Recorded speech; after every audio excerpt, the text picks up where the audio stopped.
Welcome to rSlash, Am I the Butthole, where a woman tries to take a dead child's money. Will I be the butthole if I change my Wi-Fi password, making it impossible for a kid to not be able to attend her classes? I live in a not so well off area. I'm not well off by any means, but I do have a Wi-Fi connection. My Wi-Fi has a 4-device limit. It's the cheapest plan they have. My neighbors have a 12-year-old daughter who has attended online classes. I know her well because she comes over fairly often to hang out with my daughter since they're friends. Her name is Shania. Shania's parents told me that they can't afford Wi-Fi, so she asked me if she could use mine. I agreed and said that the only condition was that she has to study super hard and do her best. She agreed and she's been using my Wi-Fi for a while. Over the past 2 months, I've been finding it hard to use my Wi-Fi. The web portal for the Wi-Fi says that 4 devices are constantly connected to it when all I'm using is my phone and my daughter is using her laptop. Sometimes, my daughter can't connect to her own classes and ends up using data. I asked Shania about it last week, and she said that her parents force her to tell them the password and that they've been using it. I went and spoke to her parents about it and said that the Wi-Fi is only for her to be able to attend classes. They said they'll stop using it, but over the week, 4 times my daughter's classes got interrupted because there were multiple devices trying to use it. Yesterday, Shania told me that our other neighbors also have the password and are also using it, that her parents gave it to them. I went and warned the parents again, threatened to change the password, but they made false promises again and shut their door. I changed the password and gave Shania the new one, but her parents forced it out of her again. My daughter's education needs to take priority. Her classes are important. I can't let her education take a back seat. But if I change it again and don't give Shania the password, her education will be affected. Will I be the butthole if I change the password and not tell Shania? OP, are you the butthole for not giving away something for free that you paid for? No! You get 0 out of 5 buttholes, and if you really want to support Shania's education, then whenever she comes over to hang out with your daughter, just manually put the password into her device. Then when she leaves, either erase the password from her device or change the password again. She can't tell her parents the password if she doesn't know the password. I think that's the best solution. It's a bit tedious to be sure, but that allows you to stick it to your neighbors without punishing their innocent daughter. Am I the butthole for telling my sister to stop using the word family on me like it's supposed to mean something? As stated in a previous post, I was kicked out at the age of 15 for being gay. From the age of 15 to 35, I had no contact with my family. Over the years, they've somehow managed to work their way back into my life, but only in a small capacity. My younger sister called me and asked me what me and my husband are doing for Thanksgiving. I told her that it was just us and we were going to have a nice dinner and probably watch TV for the night and go to bed early. She told me that she was making dinner and that we need to show up. I told her thank you, but this was the first set of holidays in 10 years that I didn't have to host, and I was planning on staying home and just putting on a fresh pair of pajamas after a shower and not going anywhere. She then asked about Christmas, and I told her the same thing. She then asked when would be a good time to get together. I told her point blank that I wasn't all that interested given our history, and that I was perfectly happy with how things were going at this point. This was when she got pissed off and started to yell at me, saying that I need to start acting more like part of the family and that I need to let go of the past. She told me that we as family need to try and bridge the gap and move forward in a positive way. I told her, no, we don't. We hardly know each other. We are very much strangers. I also told her that she needs to stop throwing the word family around like it's supposed to mean something to me. When we started to talk again when I was 35 when our dad died, her and my brother constantly berated me and told me that I need to just let them deal with everything that needed to be done, and I never disagreed with them. I told them that they could handle it. I was berated when our mother was sick for not visiting her in the hospital or when she was home. I really don't have that much of a relationship with my mom, and she's pretty much a stranger as well, so it didn't really matter. I threw everything back in her face. Before we hung up, she reminded me that it wasn't my husband's blood that runs through my body, and blood is thicker than water. I told her no, my husband's blood did not in fact run through my body, but his semen did, and that was close enough. I thought my husband was going to wet his pants. So, am I the butthole for telling my sister to stop using the word family like it means something? So, I have an interesting little fact about this story. When people say blood is thicker than water, what they really mean is that family bonds are closer than any other bond. But the ironic thing is that the actual origin of the phrase is the blood of the covenant is thicker than the water of the womb. What that means is the blood that is shed in battle bonds soldiers more strongly than basic genetics. Which, in this case, is totally true. You can't just kick someone out of the house at the age of 15 and expect them to be closer to you than someone who actually loves and accepts them. And then OP posted an update. My husband and I had such a great day. We had steaks on the grill, baked potatoes, steamed veggies, and a made-from-scratch pumpkin cheesecake. Tuesday and Wednesday, my mom and sister were tag teaming me on Messenger all day until I reached my limit and finally answered my sister. She told me when they were planning on eating and that I needed to arrive earlier. I told her point blank that I was not coming to dinner. Out of curiosity, I felt like something was wrong and I asked her why it was so important for me to come. It turns out they had been telling some family members that I was going to be at dinner and that everything was okay and that I was part of the family again. This is important because many people from both my mom and dad's family have had nothing to do with me, but never completely approved of what my parents did to me. This was my breaking point. This put me over the edge, and I told them I was not going to cover for them and that this was the end of it all. It was their fault for creating this issue, and they'll need to deal with it on their own. I told her that I was done and to never contact me again. I ended the call and immediately blocked all communication. The level of anger that I feel towards them is at a point that I can't even describe. But at the same time, I feel relieved that they finally gave me a reason to terminate all communication with them. They're completely on their own. True to form, on Thanksgiving Day, my husband and I took showers, put on clean pajamas and watched movies all day and then ate dinner. And then back in front of the TV. OP, this one's pretty cut and dry. You get 0 out of 5 buttholes. You're basically just living your life free from people who are super toxic. Your sister gets 3.5 out of 5 buttholes for being selfish and cold. Your parents get 5 out of 5 buttholes for kicking their own child out of the house. Am I the butthole for giving my deceased son's college fund to his best friend instead of my nephew? This has been causing a conflict with my entire family, and they think that I'm being selfish and unreasonable. Let me explain first. I'm a 39-year-old man, and I lost my son in 2019 due to a chronic heart condition. He was 15 years old.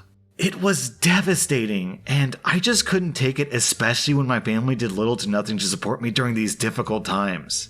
They didn't bring my son meals when he was at the hospital. They didn't let me go home and rest even for a few hours.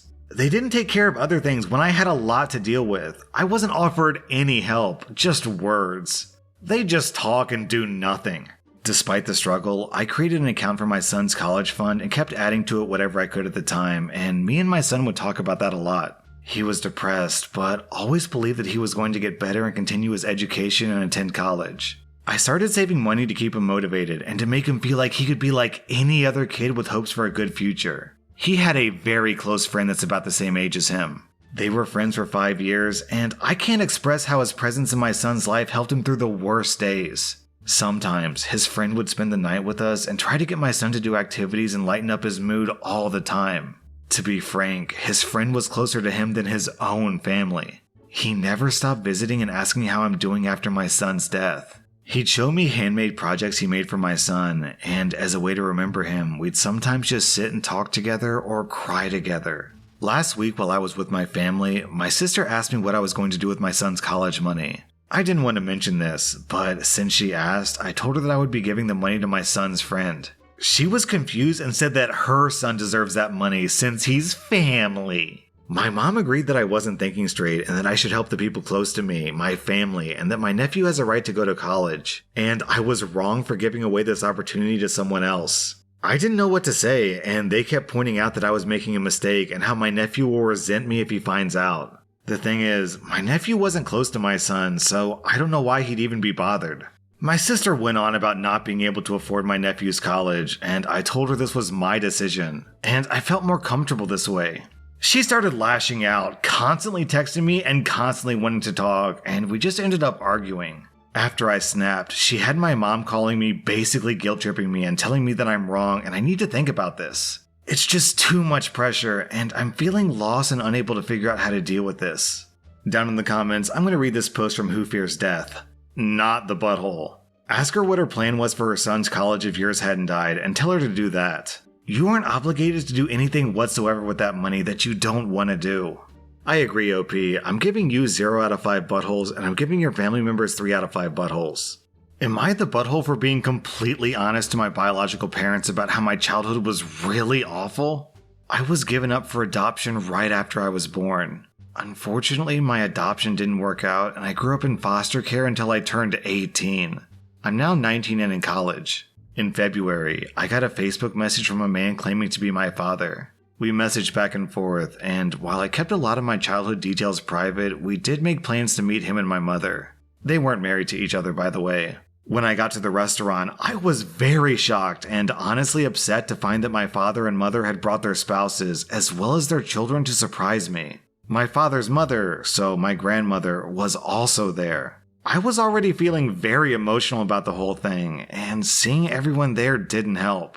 So I sat through an hour of listening to them sharing all about their lives while I fake smiled through everything. Honestly, I felt very jealous that they had kids that they really loved and how they all had really happy lives after ditching me. Then they started asking about me and my parents and how my Facebook gave very little away about my life. I basically lost it and started crying like a little kid and told them how awful my adoptive parents were and how awful my foster life was. I was pretty snarky and sarcastic when I said I'm glad their lives worked out for them because mine sure as hell didn't. I couldn't stop crying, and my father had to drop me off back home. He was very apologetic. I feel awful about it. I made my mother and father cry at the restaurant. They were really nice people. I got a few messages from my mother and father separately where they've been apologizing and asking if they could make it up to me. My mother in particular seems really upset by everything, and I hate that I may have messed up her happy life. Her last message basically said that she's been unable to sleep and wants to see me again. I've been ignoring their messages and just been focusing on school instead. Am I the butthole? Maybe I should have been more honest before the meetup. Down in the comments, I'm going to read this reply from Leaf Binkowski. Not the butthole. You have a right to your life. And they've probably spent the last 19 years clinging to the idea that you had a better life than they could give you. Being hit by the reality that their happiness is now built on the opportunities they had by condemning you to misery has probably hurt them quite a bit, but that's not your fault. Yeah, and what's up with them ambushing you in a restaurant like that? They abandon you as a baby and then show up after 19 years and essentially ambush you with your extended family? That should have been a very personal, intimate, child-to-parent conversation. But instead they bring your half-siblings, the kids that they didn't abandon. Like, how did they expect that to make you feel? I mean, I can't really criticize the parents for giving you up for adoption because I don't know what the situation was for them at the time. All that being said, I'm giving you 0 out of 5 buttholes, OP. I'll give your parents 1 out of 5 buttholes for ambushing you in a really insensitive way, but I can't really give them more because maybe giving you up for adoption was the right call. I mean, for all we know, maybe when they had you, they were both addicted to meth or something, so they kinda had to make that choice. Just remember, OP, their guilt isn't your fault. Am I the butthole for not punishing my daughter for mocking her cousin? My wife and her younger sister are best friends. As a result, when our middle daughter and her cousin were born around the same time, my wife really expected them to also be best friends. With 16 years of hindsight, I can say with certainty that the expectation was misplaced. Nothing happened in particular. My daughter just doesn't like her cousin. My wife keeps pushing the relationship. This includes making my daughter spend time with her cousin during family gatherings, inviting her cousin on trips, and forcing my daughter to call her. We're pretty sure that I'm the favorite parent, a fact that keeps my ego well inflated. And therefore, my apathy towards the situation is not well received by my wife. From my perspective, this isn't important, and I do not possess the ability to make 2 teenagers become friends. Also, I'm pretty sure that trying to push this kind of knuckle-headed stuff makes kids not want to speak to you. This is where I'm probably the butthole. Yesterday, my wife forced my daughter to video call her cousin. My daughter rejected the request and my wife told her, "Unless you have a valid reason for disliking your cousin, you will do this because we're family." The call occurred. This morning, we awoke to my daughter's PowerPoint presentation titled, "Valid Reasons to Dislike My Cousin." Using clips from the Zoom call, segments included, "Why is my cousin's voice so grating? A music theory approach. A case study. Conversations that provide no value. And rethinking the idea that there are no dumb questions." With the benefit of a couple of hours of hindsight, it was a very cruel takedown of her cousin's entire personality. My wife was furious. My eldest daughter and I lost our minds laughing. My wife is demanding I support her in punishing my daughter for bullying her cousin. I've refused because I feel this whole situation wouldn't have occurred if she didn't push the relationship, but I'm starting to have second thoughts because it was very mean. Am I the butthole? So I think just about everyone in this story gets at least like 1 out of 5 buttholes. Your daughter gets 1 out of 5 buttholes for being mean, but on the other hand, your wife literally was asking for it. Your wife gets 1 out of 5 buttholes for trying to force her daughter to be friends with someone who she clearly doesn't care about. You get 1 out of 5 buttholes for not backing up your wife and by supporting your daughter in bullying her cousin. So basically everyone's just being a little bit mean here, but at the same time, I really understand why each person in this story did what they did. You want everyone to live their own life, your wife wants everyone to get along, and your daughter just wants to live her own life separate from the cousin. So I can't really begrudge anyone in this story because they're just following their own personality, but yeah, everyone's just being a little bit of a butthole here. That was rSlash Am I the Butthole, and if you like this content, check out my podcast where I publish the exact same episodes. Also, hit that subscribe button because I put out new Reddit videos every single day.